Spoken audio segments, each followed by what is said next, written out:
Okay, so last week we looked at the background, the historical background to the book of Esther, and hope you found that interesting. You may not agree with it, but at least I presented some points favouring Darius Hystaspes. Tonight we want to get into the name of God in the book of Esther, the parable of the kingdom, and how Esther chapter 1 is a parable of the kingdom, and focus on the character studies of Ahasuerus and Vashti. And then next week, our final class, this time, we'll continue the theme of the parable of the kingdom, focusing on Esther and Mordecai, and then look at the complete contrast of Haman, with the big lesson when we study Haman's character is that the flesh, which is in all of us, the diabolos in us all, must be put to death. Just to quickly recap what we learned last week, we were looking basically at whether the Esther belongs to Darius. Okay, Esther was taken to the king Ahasuerus in his royal house in the 7th year of his reign. So of course the question is, the 7th year of who? Okay, was it Darius Hystaspes or was it Xerxes? So that was the question. But in summary, what we saw is, due to the cumulative evidence of the Bible's own statements and chronologies, we looked into the ages of Mordecai and Ezra, and the terms Ahasuerus and Artaxerxes being titles, not names, just like we would call a king or Caesar or Pharaoh. Historical artifacts, including the Behestan inscription of Darius the Great, that's consistent with what we read in the Bible, and additional confirmation from the historical apocryphal writings regarding the story of Esther. So we saw that all of that is sufficient to establish that Esther was married to Darius Hystaspes. Darius Hystaspes of Ezra chapter 6, verse 14 to 15 is the same king as Artaxerxes, the king, the great king of 7 chapter 1, and Ezra basically is in the 6th year, when was there, and in the 7th year, Ezra then went to Jerusalem under the decree, under the grant of Artaxerxes. And also Darius Hystaspes is the same king as the Artaxerxes of Nehemiah. So when Nehemiah made that request, it was indeed, in my view, Esther was sitting on the throne next to Artaxerxes. So it all comes together. So like this. So the first year, okay, of Darius Hystaspes, Daniel was given the 70-week prophecy. In the 2nd year, Haggai and Zechariah commenced their prophecy. The temple work was recommenced and finished, rebuilding the temple in Jerusalem over the 7th to the 6th year. Then in the 7th year of Artaxerxes, or Darius, Esther becomes queen. Ezra returns to Israel with the 2nd group. And then in the 20th year, there's the decree to rebuild Jerusalem, and Nehemiah leaves to go back. So there was just one problem with all this, is that the 490-year prophecy didn't quite fit.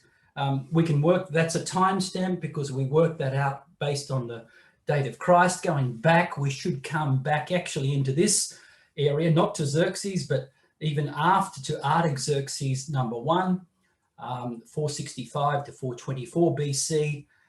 But the problem with that, we think, can be resolved simply by considering that there's a lot of uncertainty in those years and the dating of the 10 Persian kings.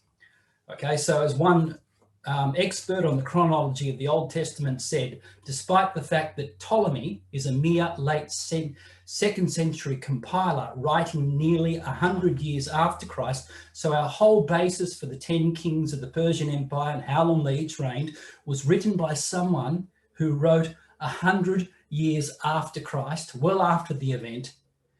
It's just what everyone, he's our only authority, for no other system bridges that gulf. So everyone just still relies on him, regardless of the fact that he was far removed, okay, from the time periods he said were the case. The Bible itself, the point is, the Bible itself is the most reliable reference point to date history.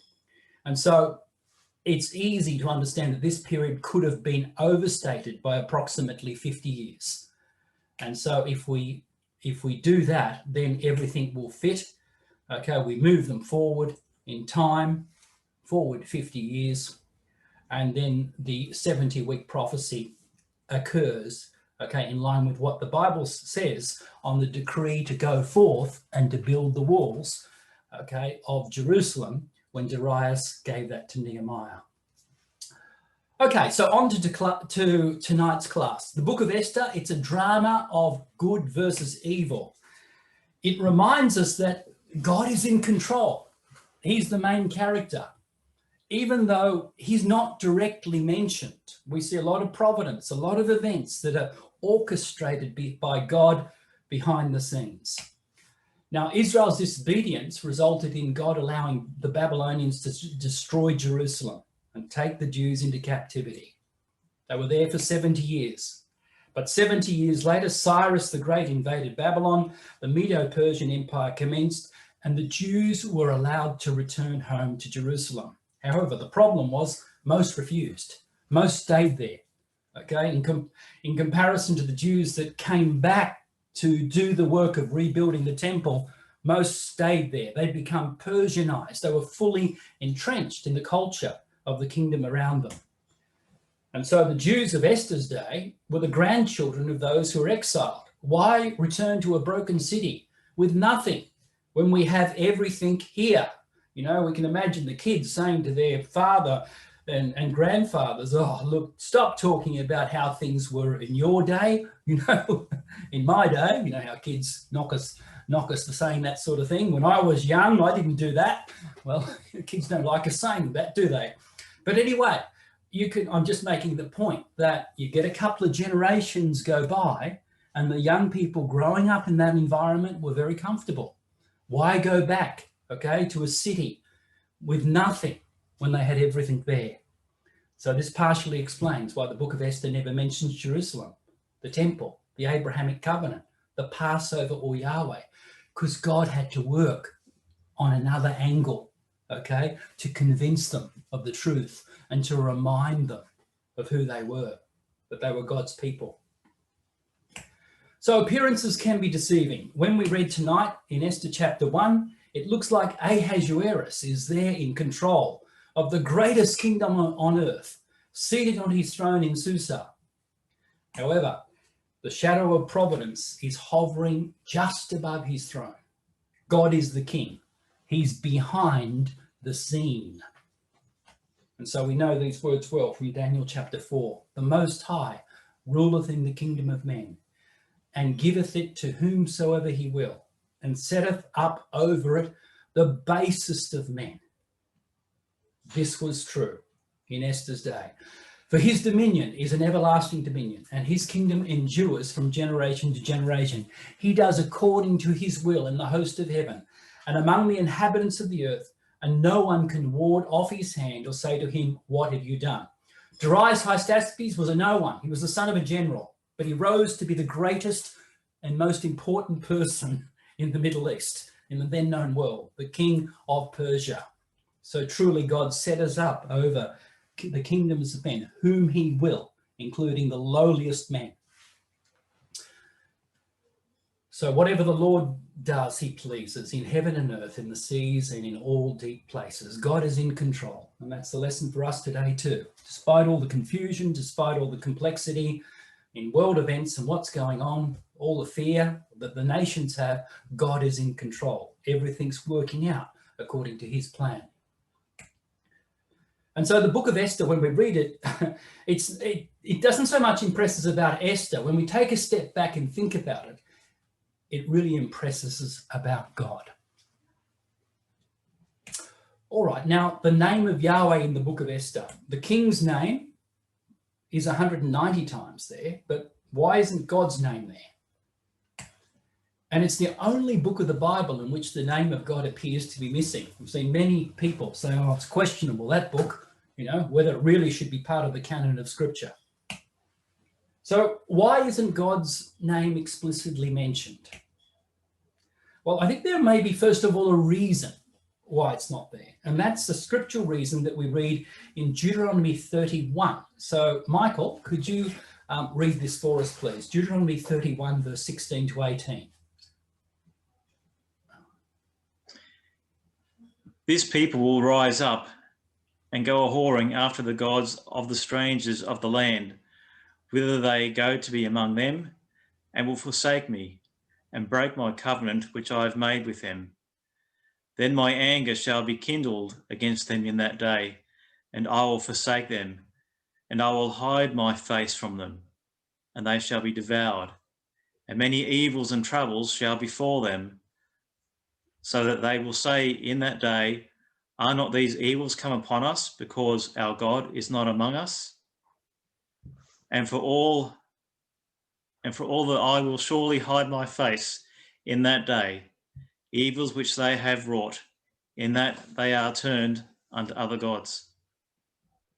Thanks, Michael. So you see, God declared that if his people forsook him, then he would hide his face from them. And so that's what happened. That when the Jews were there, second, third generation, exiled in Babylon and Persia, they forsake God. Okay, they broke the covenant. Okay, and many of them, as I said, didn't bother returning. They're so entrenched in that country that they were there. And so there's a principle that then God will hide his face in that day. Okay, when they're turned to other gods. Now, it's interesting that the word I will surely hide here in the Hebrew is satham sathar. Hiding, I will hide, is how it literally reads. Now, Esther, the name of Esther, the root Hebrew word is sathar, and that means hidden or secret. So Esther, the name of Esther means something hidden. Okay, so the book of Esther is a clear example of God fulfilling his word. God was hiding his face from his people on account of their sins. They had deliberately chosen to continue in the land of their captivity among the heathen, instead of them availing themselves of the opportunity to return to Jerusalem with Zerubbabel. However, though he was hidden from them, he was actually still working for them and going to teach them an important lesson. Now, keeping that in mind, it's interesting that to the Jews, the book of Esther is known as Megillat Esther. Okay, that is the scroll of Esther. So Megillah is something that is revealed as when a scroll is unrolled. And Esther, as we've seen, means hidden or secret. So putting it together, Megillat Esther means a revealing of that which is hidden. And so likewise, the name of God is hidden in the book of Esther. And we're going to look at 3 examples of that. And Matt, just before you go on, so when you said the name of Yahweh is not in any other book of the Bible, you meant the Old Testament? Yeah, the Old Testament. Yeah. Obviously. Because there's no mention of God, is there at all, is there? Like the word God? No, not even the word God is not there. Yeah. The Yahweh or Elohim, no, it's not there. El in the book of Esther. So let's look at, but I've got something to show you. So let's look at 3 examples. So it's hidden via an acrostic form, okay? So an acrostic is when the initial letter of each line or of each word in the Hebrew spells out a word. So Yahweh occurs 4 times in the form of an acrostic of 4 consecutive words in the Hebrew text. Okay, so in chapter 1, verse 20, it occurs as a backward acrostic, so HWHY, spoken by Memucan, a Gentile. Then in 5 verse 4, a forward acrostic spoken when Esther speaks, and she's a Jew. Then in chapter 5 verse 13, it's a backward acrostic spoken by Haman, a Gentile. And in chapter 7, when it's a forward acrostic spoken by the author, likely Mordecai, who's a Jew. And so there's synergy in this, and there's consistency in what they're talking about. So it's interesting to note. And so when it's spoken by a Gentile, the Yahweh is there backwards. When it's spoken by a Jew, Yahweh is there forward. And even the name Aya, he who will be, also appears in the acrostic in 7 verse 5. Okay, so that's one reason. That's one example. Secondly, it's hidden via an attachment to the word Jews. in the book. Now, the word Yehudim, the Jews, right, is misspelt with a double yod 6 times in the book of Esther, in those locations: 4 verse 7, 8 verse 1, 8 verse 7, verse 13, 9 verse 15 and 18. So Yehudim, plural, or Yehudi, singular. So that this is deliberate. No other word is misspelt. It's like putting a double Y, as I've done. They put a double Y or a double yod in front of it. No other word is misspelt in the book.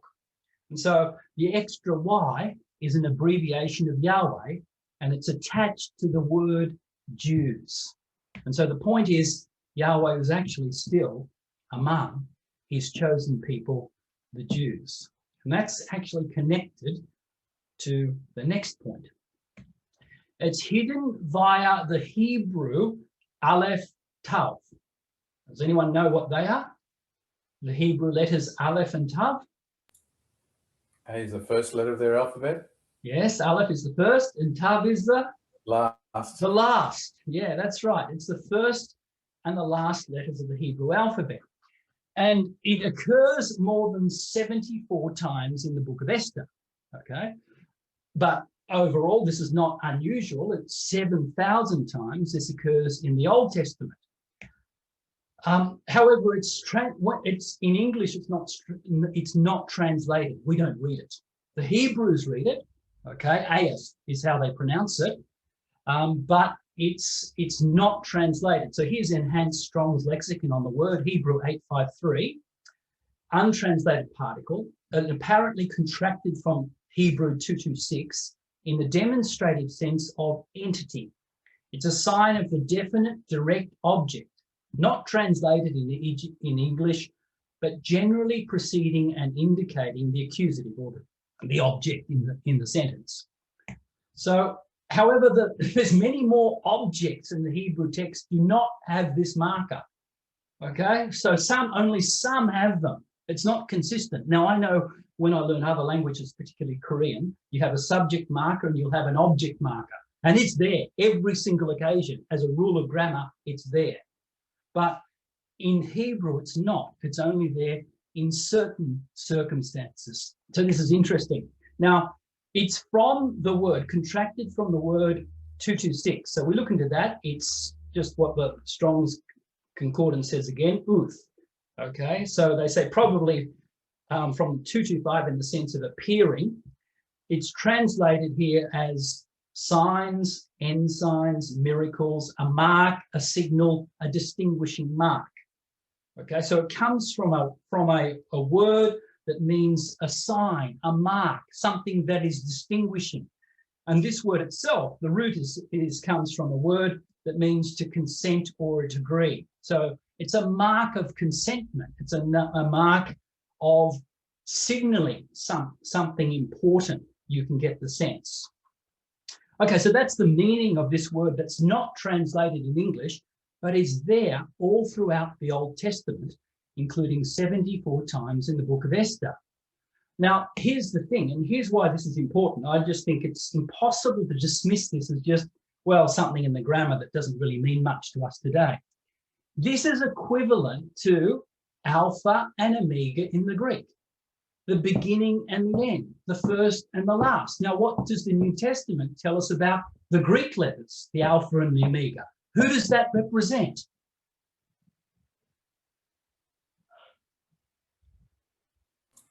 God. It does, doesn't it? Revelation chapter 1, verse 8. It's really broader than God. I am Alpha and the Omega, the beginning and the ending, saith the Lord, which is and was and which is to come, the Almighty. So it's the name of God, right? It's the name of the Father who will be manifested in a multitude of mighty ones. Here, Jesus Christ is actually speaking. He has the name of God and can say that I am the Alpha and the Omega. It's the divine family name. It's the Alpha and the Omega. It incorporates all the saints from the beginning to the end, all together as a unified, manifesting God. So this is the name of the Father. So I really think this is important. Now, if you were in the New Testament and you saw this, I am the Alpha and the Omega, this isn't foreign to you. When you're reading this in Greek, in the first century, because you know in the Hebrew Old Scriptures, this was a hallmark of the Old Testament.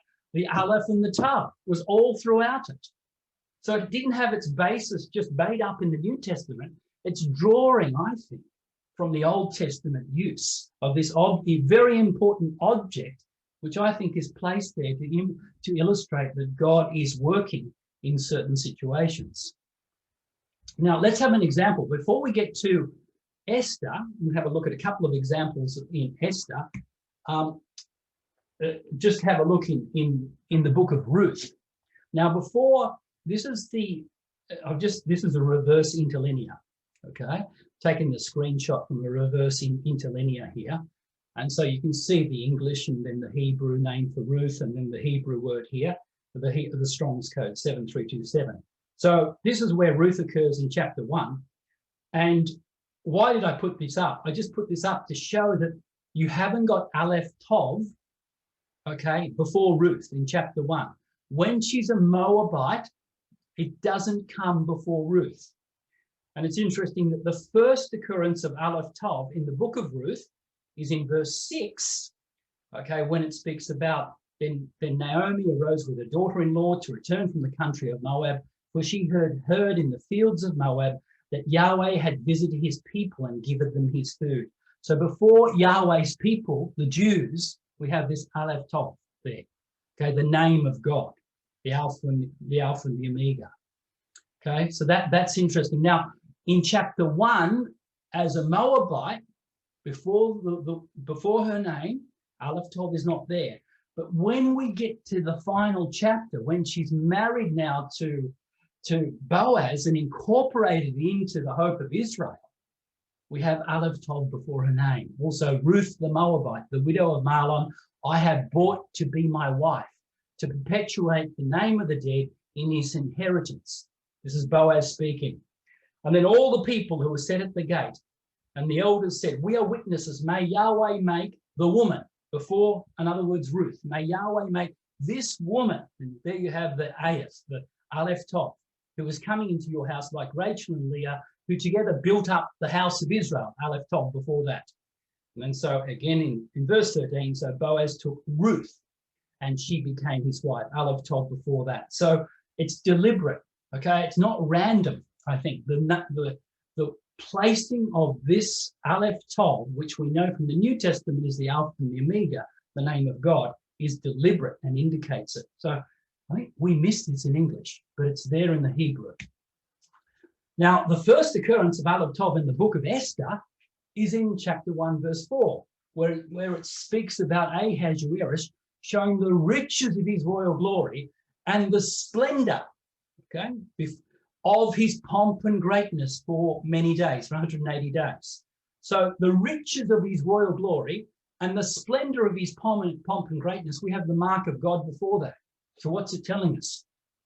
It came from God, okay? He set him up, okay? He would be nothing without God's hand in the matter. Then let's have a look at a few examples in Esther chapter 2. So in verse 1, we read, after these things, when the anger of King Ahasuerus had abated, he remembered Vashti. So before Vashti, we have the Aleph Tov. And what she had done, Aleph Tov before that, and what had been decreed against her, the Aleph Tov before that. So you see, everything to do with Vashti, what had happened, and the decree that was made, that was all divine providence. That was all God's working. That's what we're being told. Then we move down to Esther chapter 2, verse 7. He was bringing up, Mordecai was bringing up Hadassah. That is Esther. So before her, we have Aleph Tov, the mark of God. Verse 10, Esther had not made known her people, the Jews. Okay, before that, before the Jews, we have the Aleph Tov, or her kindred, for Mordecai had commanded not to make it known. And so in verse 11, and every day Mordecai walked in front of the court of the harem to learn how Esther was and what was happening to her. So again, before Esther, we have the Aleph Tov. Okay, so I think this is interesting. It's very interesting. In chapter 2, it goes on. In verse 17, the king loved Esther, Aleph Tov there, before Esther.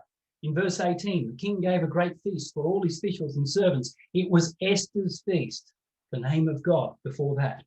And Esther 2 verse 20, Esther had not made known her kindred or her people, again, the Jews. Before that, the name of God. For Esther obeyed Mordecai. Before Mordecai, we have Aleph Tav. So I think it's more than just an object marker.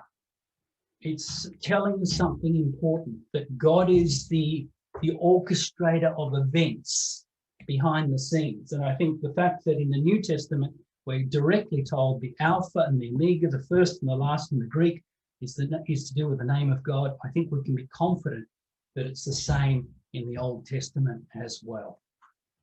Okay, so there's 3 reasons why I think the name of God is hidden, okay, but it's there in the book of Esther. And I hope you found that interesting, as I have found that very interesting as well. The key question for the Jews in Persia, it's not whether God will prove sovereign over his people in Jerusalem. Remember, because they stayed behind, right? They didn't go with Zerubbabel. It's whether he will prove sovereign over his people that remained in Persia. And it's not whether he will lead and direct those who chose to return home. No, it's whether God will lead and direct those who stayed in Persia. And so God didn't abandon those Jews who did not return to Jerusalem. He was still with them. Okay, but nevertheless, he still required them to worship him in spirit and in truth. And he orchestrated adverse circumstances and trials to test them.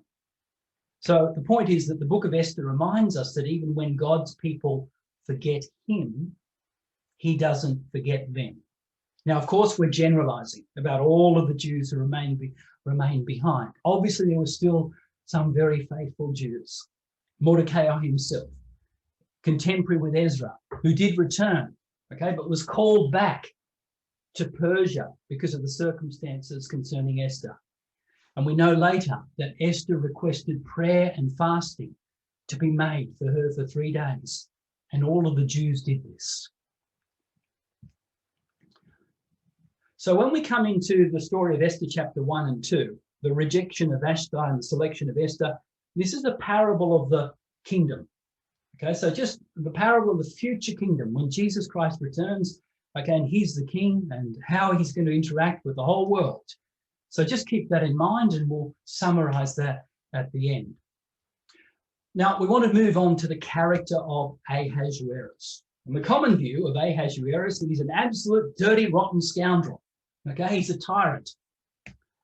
He was, they say, he was, and most commentaries will say this, he was a typical tyrant, self-centered, considering himself above the law, exercising power in a harsh and cruel manner. And he was bad-tempered and frequently drunk. And he wanted to parade Vashti as one of his possessions before his guests.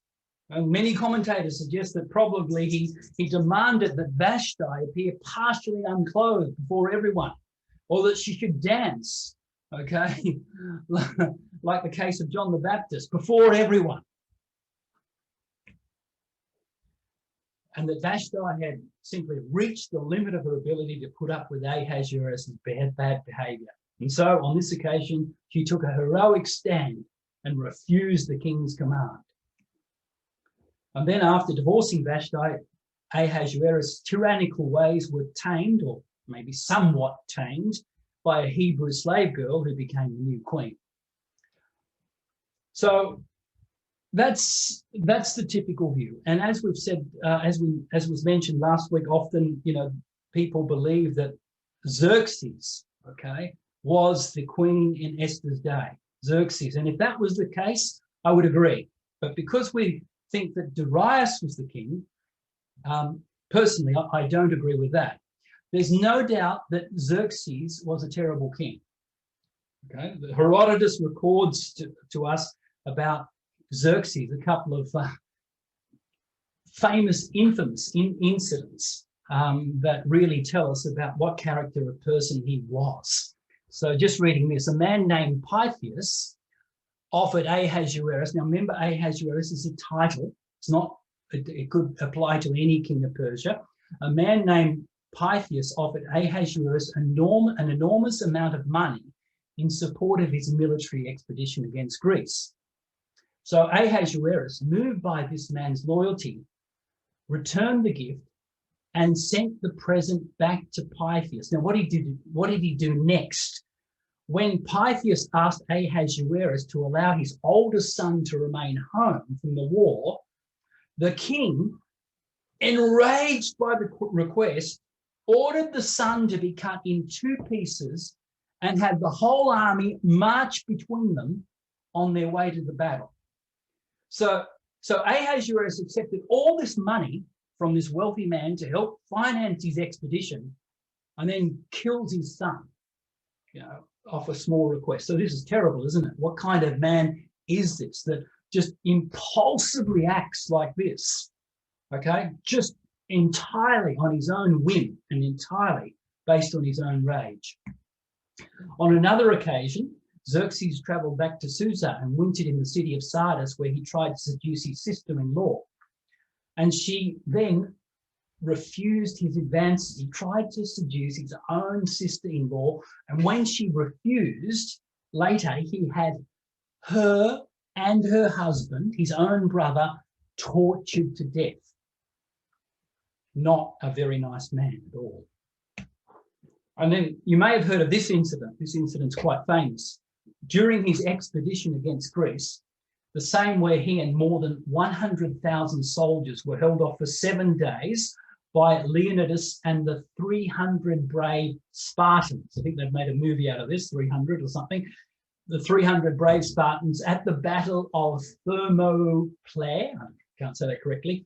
Ahasuerus attempted to build 2 bridges across the river to accommodate his huge army. Now, although they were successfully built, a storm rose up and destroyed the bridges overnight. So what did he do? Furious and delusional, the king had the soldiers beat the river with the whip 300 times. Okay, 1 for each of those 300 Spartans, while the other soldiers all shouted and cursed at the water. And then he ordered that a pair of shackles be thrown into the river to symbolize his sovereignty over the waters, even though he'd failed. And as final proof, then what he did do? He had the bridge engineers all beheaded. Okay, so what a terrible guy. Now, I believe this is completely at odds with the Ahasuerus that we read in Esther. So let's go through a few points. He's generous. He holds 2 feasts, 180 days for all his princes and servants, and 7 days for all people in Shushan. He shows no partiality. Everyone's invited, both great and small. So that would have cost him a lot of money to put on that feast. Everyone was invited. And he treats everyone like royalty. Wine flows in abundance for everyone.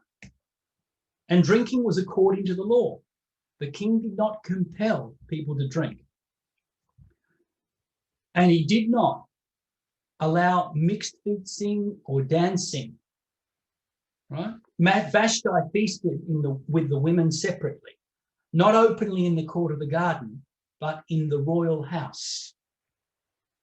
And we can contrast that with the feast of Belshazzar, okay, when his wives and his concubines drank with him, or that of Herod, okay, whose daughter danced before, the daughter of Herodias danced before him. Completely different. Ahasuerus showed the honor of his majesty, and Vashti and her ladies were required to show the honor of their modesty. He was law-abiding. He respected the Persian law, even when publicly shamed and personally challenged by Vashti.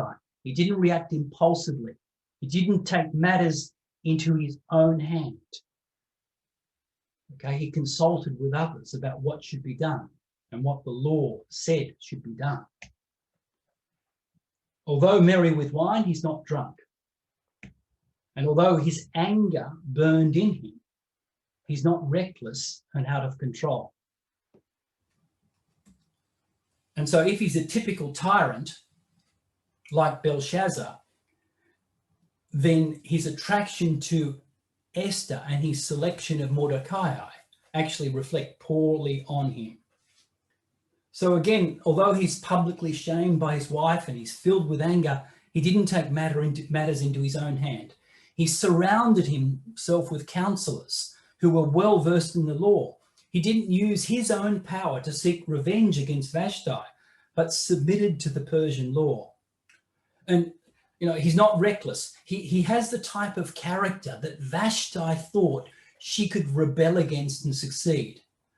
Vashti knew that her husband had a soft and kind character, that he loved her, and by himself, he would never do anything drastic like divorcing her or killing her. Later in chapter 2, we read that he remembered it and, what had happened to her. And the record is even almost like he wanted to bring her back somehow. And so perhaps if it was Ahasuerus' decision alone, he would have forgiven her, but he submitted to the law of the Persians. And so to help him forget Vashti, his servants arranged a grand procedure lasting 12 months for the king to select a new queen. And so he's a benevolent ruler throughout the whole book of Esther. He loves Esther for her character, not her outward beauty. He shows grace and favor to her 3 times. 3 times Esther risked her life. 3 times he shows grace and favor to her. Haman knows he must deceive the king about the Jews, or the king would never agree to the proposed decree just to get money. Haman offered a lot of wealth. I think Xerxes just would have accepted regardless. Haman could have just told him who it was and here's all the money. And Xerxes, the type of character he was, he would have accepted it. And later we read that he seeks to redress the wrong that was done in failing to reward the man whose loyal service saved his life.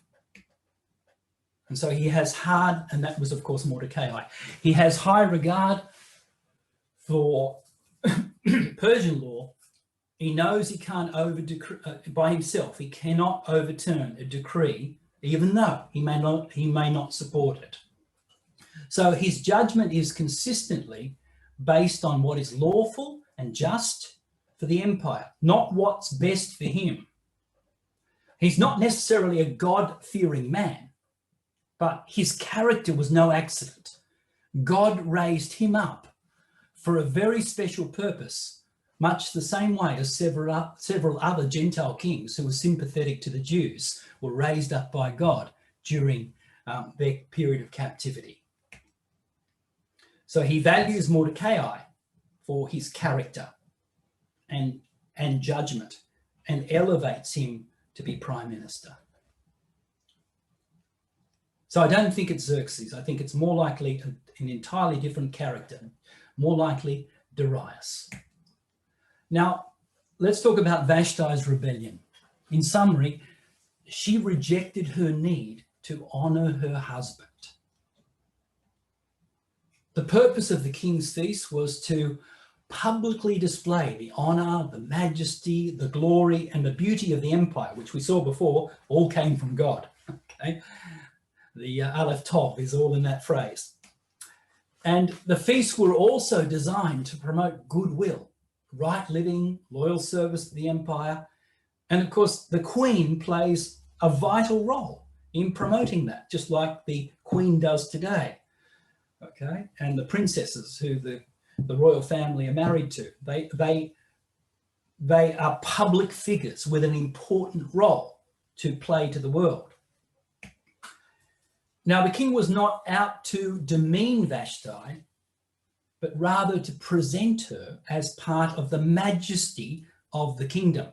Now, though it was common in Persian culture for dancers to entertain the king's guests, the view that the king would have asked Vashti to dance partially naked is inconsistent with Persian customs, that the queen, and this is according to the JFB commentary, the queen, even more than the wives of other men, was secluded from public gaze. That was the culture.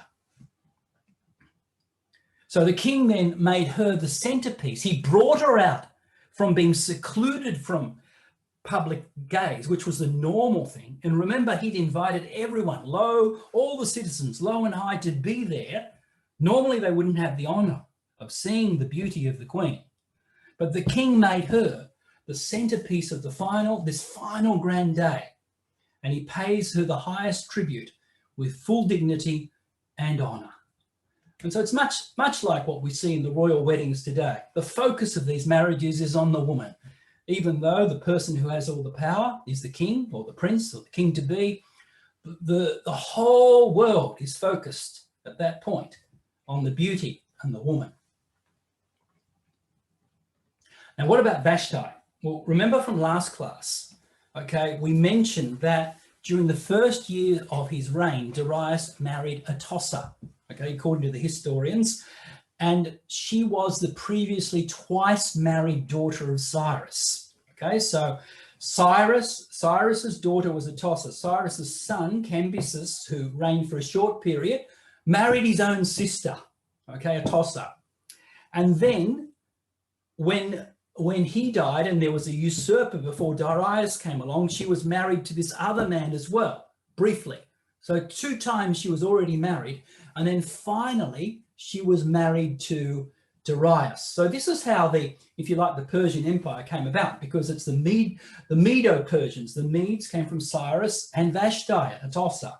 Okay, they married into, okay, the Persian line through Darius. So through marriage, they came together. And that's what Darius had done in marrying Atossa. Nevertheless, his character was, he just didn't do it for political reasons, okay? He did it because he genuinely loved her and he genuinely wanted to be her husband. So, as we said last week, Bishop James Ussher, in his Annals of the World, equates Atossa with Vashti. And according to Herodotus, Atossa was not his most favoured wife. Okay, rather it was another young virgin who we believe was likely to be Esther. They've just got different names and they're concealed by the Persian chroniclers. But anyway, the important thing is to remember who Vashti was, okay? She would think she's got royal blood in her. She's the daughter of Cyrus, okay? The real king of the Medes, okay? Who is Darius? He was just this general in the army who's risen to be king. So when they come together, what does she think? Well, I think, as the daughter of Cyrus, she may have considered herself more important than her husband. And so the source of Vashti's rebellion is a desire to be equal, if not thinking herself better than her husband, rather than subject to him. According to Josephus, Ahasuerus sent his seven honourable messengers again and again to Vashti, pleading to come out. So in chapter 1, in verse 10, when we read that on the 7th day, when the heart of the king was merry with wine, he commanded Mehuman, Bithsa, Habonah, Bigtha, and Abagtha, Zethar, and Carcass, the 7 chamberlains that served in the presence of Ahasuerus, to bring Vashti, the queen, before the king. So he just didn't send 7 altogether. Okay, there'd be no need to send 7 altogether, right? He did them one by one. Okay, so the first one went. So Mehuman went.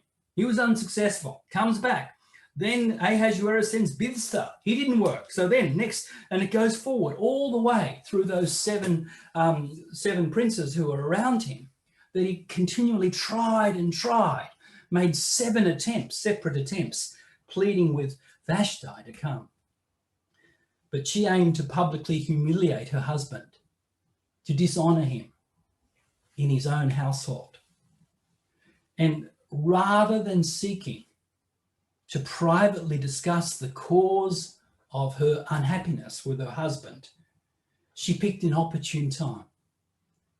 Okay, a critical moment when everyone was there, everyone important, all were there, low and high, to publicly rebel before everyone. And her rebellion would reverberate throughout the whole empire. So, this Obviously, there's maybe other reasons why she was upset as well. You know, the feast for the women was confined inside the royal house, whereas the feast for the men was outside in the palace gardens.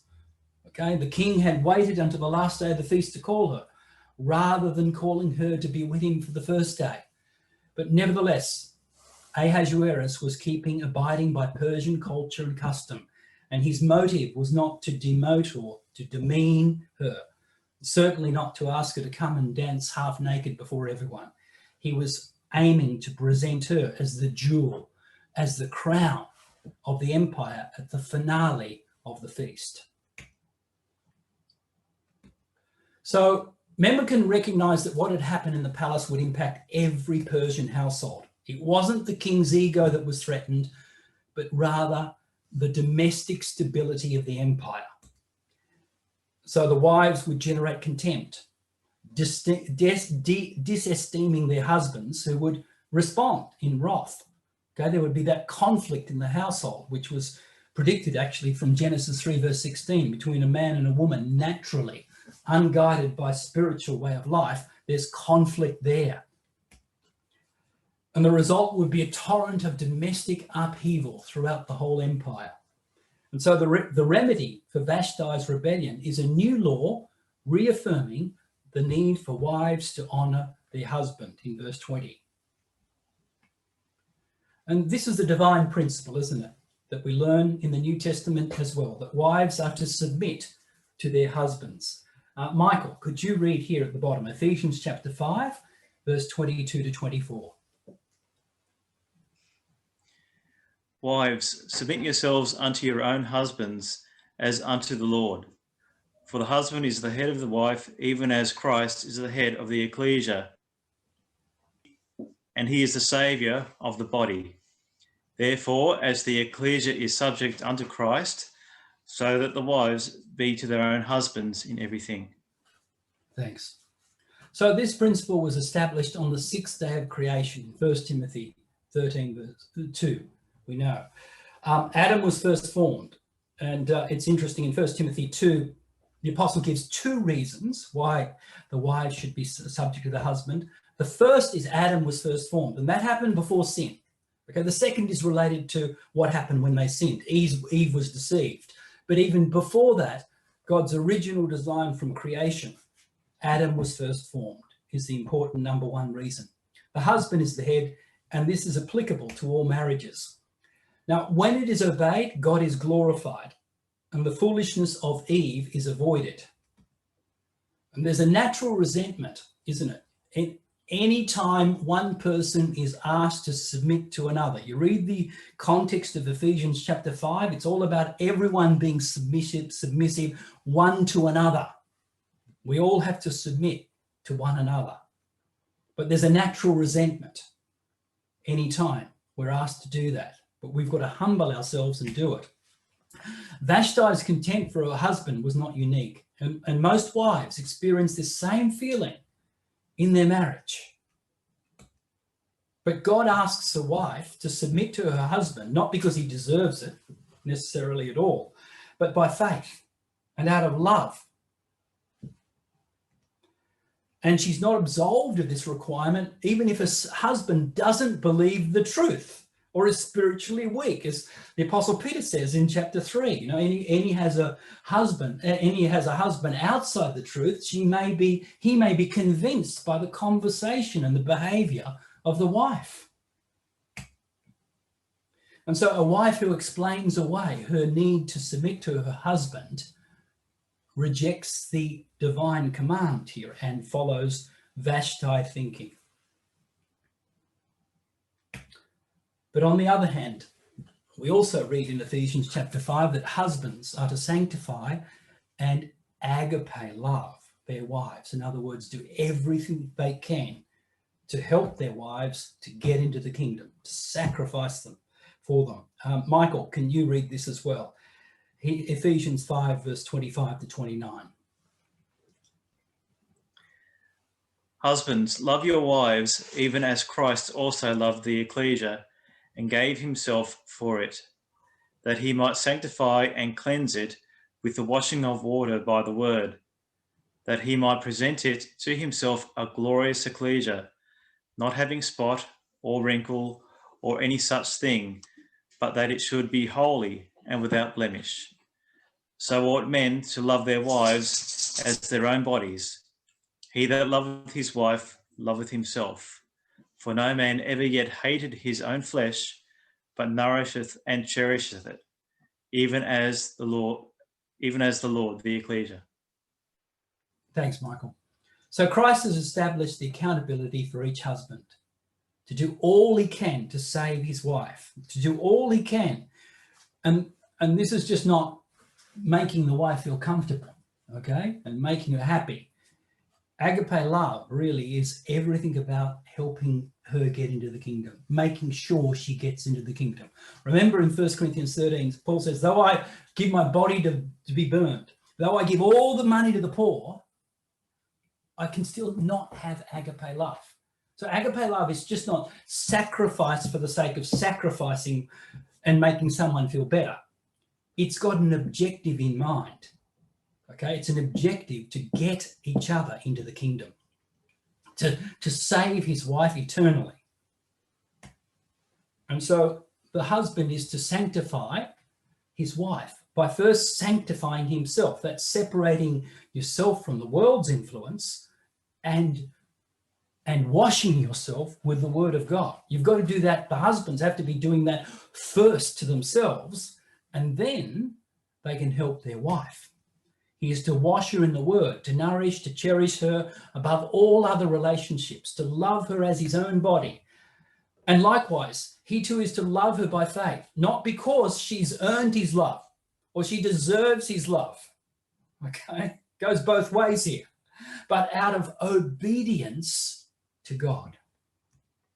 And so as a husband's responsibility to love his wife does not hinge upon how good of a wife she is, her character, whether she deserves it or whether she responds to his love or not. And it doesn't matter about her lack of spirituality or her unfavorable response to his love. He's still got to keep trying regardless. So there's a balance here in the role of the husband and the role of the wife. The husband's got to do everything he can to help his wife, and the wife has to do everything she can to submit to her husband. So the parable of Esther chapter 1, it's all about the future kingdom. We'll just skip over these very quickly because we're out of time. But you can see that the feast was held by the king to show the riches of his glory, kingdom, honor of his majesty. It's clearly what's going to happen when Christ returns and he's the king in Jerusalem. Those invited represent the power, okay, of the kingdom. Those who rule with the king. That's our hope, to rule on the earth with Jesus Christ. It lasts for 7 days. It's held outside in a garden with green vegetable hangings. That's typical of the Feast of the Tabernacles, the feast in the kingdom age. We know that from Zechariah 14.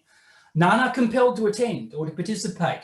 So with us, to get into the kingdom, to be there, a personal desire, okay, and our effort to be there is necessary.